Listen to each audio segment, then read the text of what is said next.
O Eros Dita está de volta e hoje a gente está falando sobre intersexualidade. Quem está aqui comigo no estúdio é Vilma Maria, que é ginecologista com atuação na área de sexologia.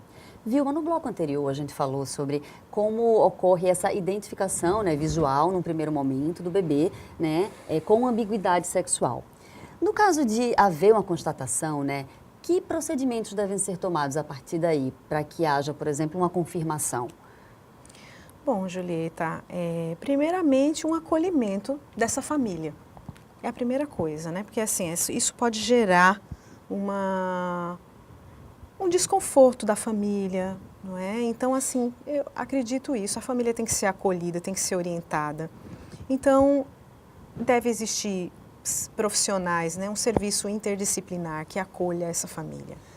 Do ponto de vista jurídico, do ponto de vista clínico, do ponto de vista psicológico, do ponto de vista de serviço social, para poder oferecer a essa família um acolhimento de verdade, dizendo, olha, existem outros casos, você não está só, então vamos juntos tentar ajudar, né, essa família. Vai haver exame físico, haver exame de imagem, vai poder fazer se precisar faz um cariótipo para ver como é que é a genética dessa criança, faz uma ultrassom, ressonância magnética, pode fazer exames de acordo com a complexidade do caso. Você falou, Vilma, de cariótipo, e aí eu acho interessante a gente tocar nesse ponto e explicar um pouquinho, né, como é que funciona, porque acho que a gente está acostumado a ouvir o XX, né, para as meninas, né, que caracteriza o sexo feminino, né, e o XY, o masculino. Então, será que a biologia está reduzida a esses dois apenas? A sexualidade, ela é definida por aspectos biopsicossociais. Então, do ponto de vista biológico, como é que se define o sexo? Então, se define a partir da genitália externa, primeiramente o cariótipo, né? As gônadas, que são os testículos e os ovários. Porque o cariótipo interfere, né, na formação dessas gônadas, não é isso? Sim. Daí a importância, mas não define tudo, né, o cariótipo. Ele não é multifatorial, tudo. essa sexualidade, né, Exatamente. Como você falou. Do ponto de vista biológico, nós temos o cariótipo, que vão definir as gônadas, que vão definir a genitália externa de acordo com os hormônios que essas gônadas produzam. Então, isso é o aspecto biológico. Do ponto de vista psicológico, nós vamos ter, né, a identidade de gênero dessa pessoa. Então, isso vai ser construído a vida toda. Não está necessariamente atrelado ao cariótipo, né? Não. Você pode ser um XX, supostamente uma menina, uma mulher, e uma identidade de gênero masculina. Isso, então é um conjunto, né? Então você vai ter o cariótipo, é claro que ele vai ter elementos definidores dessa sexualidade. Claro que sim. Ele faz parte. Só que ele faz parte, não é o todo. Então você vai ter esses aspectos biológicos, você vai ter, né, esses que vão definir os aspectos biológicos que eu falei, que é o cariótipo, as gônadas e os hormônios, vão definir os caracteres sexuais secundários dessa pessoa. Os aspectos psicológicos, no caso, que é a identidade de gênero, vai ser como é que eu me sinto nesse mundo. De acordo com tudo que eu apresento da minha biologia, de acordo com os meus caracteres sexuais secundários, como é que eu me sinto diante da vida, diante da sociedade. E tem os aspectos sociais, que aí nós vamos ter as questões de gênero, que a sociedade vai moldar, de certa forma, as pessoas, né? E o cariótipo, ele não é, como você falou, não é XX, XY apenas. Existem os mosaicos, existem variações. Isso é pouco dito, né? Essa questão da diversidade, né, de cariótipos. A gente também é educada a entender que só existem esses dois, né? E que os demais seriam, enfim, anomalias, né? Quando, na verdade, faz parte dessa pluralidade, né? Isso, exatamente.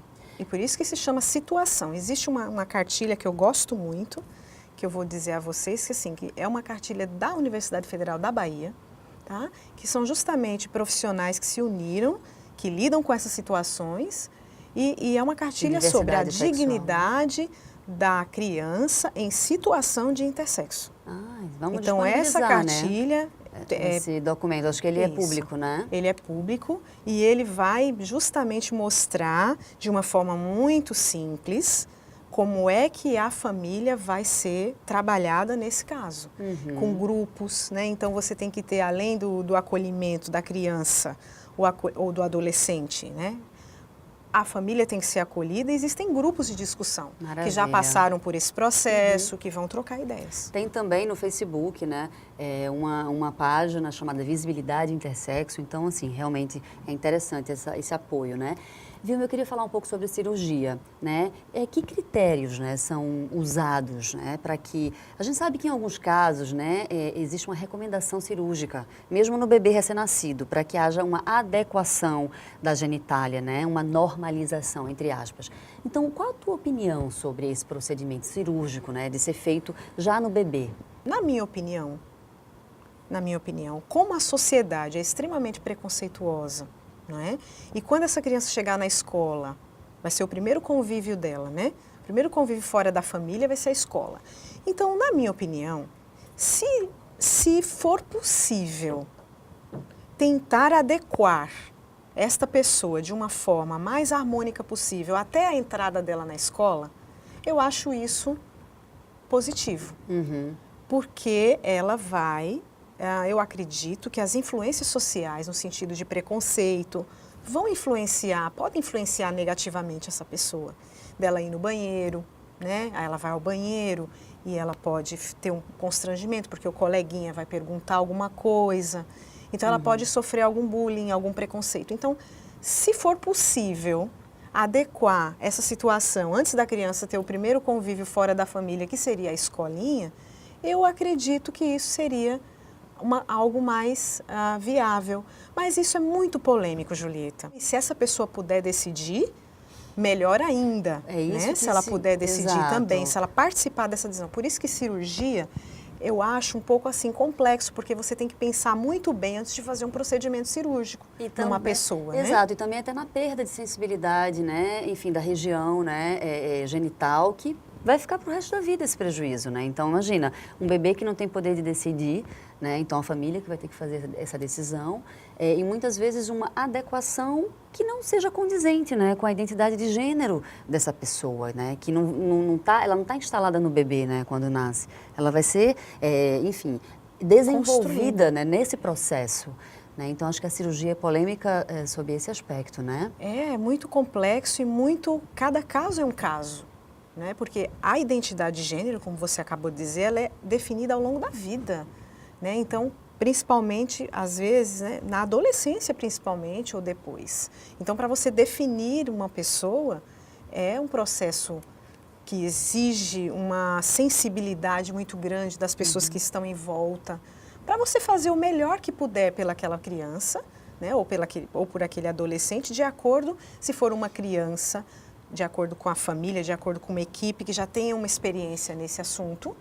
E também, se for um adolescente, que com a própria participação, a partir do momento que essa pessoa possa decidir por si mesma, é importante a opinião da pessoa, né? Claro. Para evitar justamente traumas futuros daquela pessoa haver uma cirurgia mutiladora e, de repente, aquela pessoa se identifica e gostaria de voltar atrás, né? Imagine uma situação como essa. Uma situação irreversível, né? Isso se trata de uma mutilação do corpo. A gente sabe em biologia que não existe só masculino e feminino, que existe intersexualidade, né?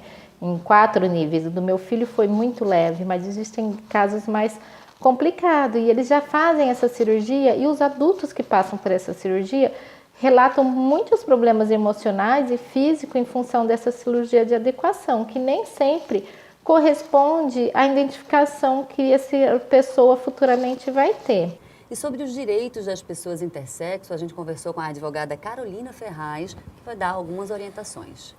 Olha, a gente precisa trabalhar aqui alguns princípios ligados ao biodireito, dentre os quais o princípio da autonomia da vontade. Antigamente, o médico era o senhor da razão, ele tinha o poder de vida e de morte, né, de cura ou não dos pacientes. Hoje isso caiu em desuso.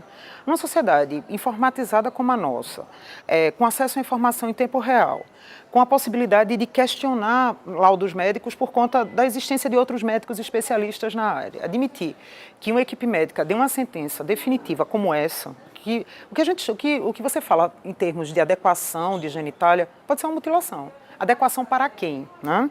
Então é preciso que a gente trabalhe essa ideia.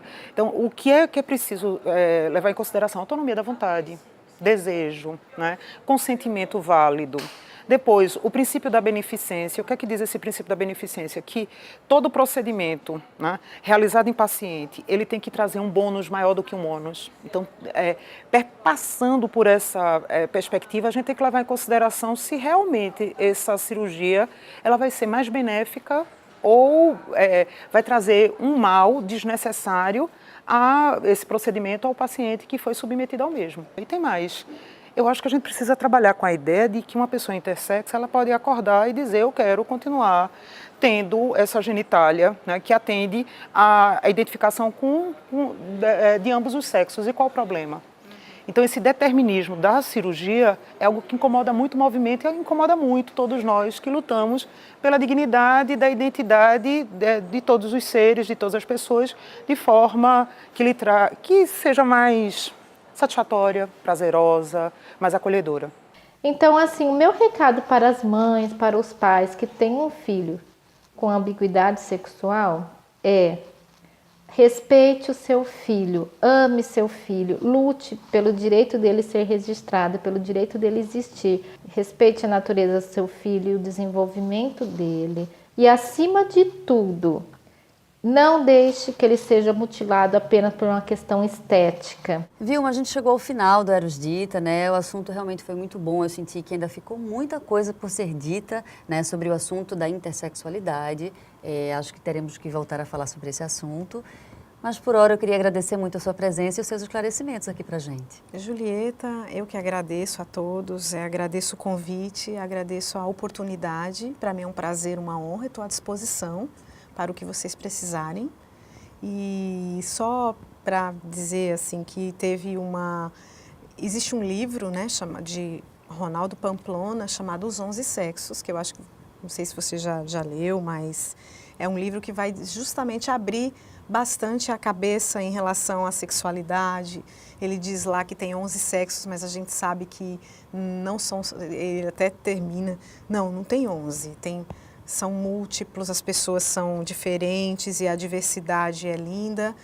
E eu tive o prazer de ter uma aula com uma professora chamada Maria Alves de Toledo Bruns, que ela é da Unifesp, e ela disse isso, que nós, seres humanos, estamos em processo, estamos transitando, não é? Então, para que a gente não se coloque em caixinhas, para que a gente não fique preso a definições e estereótipos, que possamos ser felizes, né? Eu acho que cada ser humano precisa ser feliz do jeito que a natureza o fez e tentando se melhorar a cada dia da forma melhor e que possamos todos reduzir os preconceitos e aceitar as pessoas como elas são e como elas gostariam de ser felizes.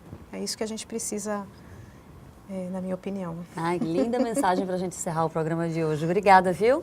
Eu que agradeço. Para você que está em casa, até o próximo Eros Dita. Até lá. Uma caixa bem na traça, uma caixa bem quadradinha, uma caixa, outra caixa, todas elas iguaizinhas. Uma verde, outra rosa e uma bem